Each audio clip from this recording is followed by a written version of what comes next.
नमस्कार दोस्तों, मेरी आज की कहानी है महानता।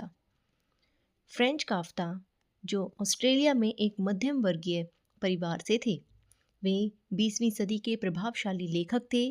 उन्हें खाली समय में लेखन करना बहुत पसंद था। आइए जुड़ते हैं उनसे जुड़ी एक कहानी। फ्रेंच काफ्ता विश्व साहित्य के उन बिरले लेखकों में हैं जिनका जीवन उन्हीं की नज़र में प्रश्न चिन्ह था। प्राग में जन्मे काफ्ता पेशे से बीमा अधिकारी थे। उन्हें लगता था कि उनकी रचनाएं अधूरी, अपरिपक्व और पाठकों के लिए योग्य नहीं है।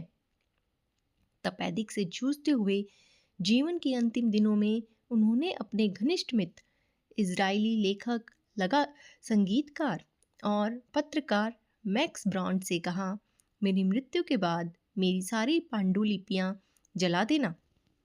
जो कुछ लिखा है वह प्रकाशित होने योग्य नहीं है। यह उनकी क्षणिक भावुकता नहीं थी। उन्होंने यह बात कई बार लिखित रूप में दोहराई। उनके पास the trial, the castle, America जैसे उपन्यासों की अधूरी पांडुलिपियां थी, साथ ही अनेक कहानियां और डायरी अंश भी। 1924 में काफ्ता की मृत्यु के बाद मैक्स ब्रॉन्ड एक कठिन नैतिक द्वंद्व में फंस गए कि मित्र की इच्छा माने या साहित्य के प्रति अपना कर्तव्य निभाएं।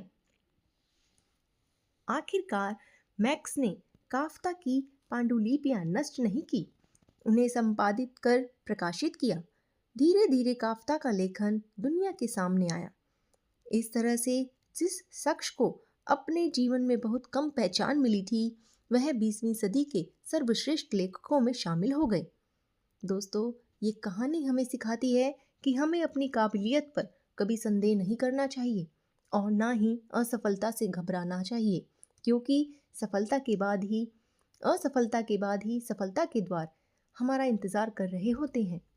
सफलता से डरो नहीं, महानता वहीं से शुरू होती है। धन्यवाद दोस्तों। अगर आपको मेरी ये कहानी पसंद आई हो तो इसे लाइक और शेयर करें और मेरे चैनल अक्षर स्टोरीज को सब्सक्राइब करें।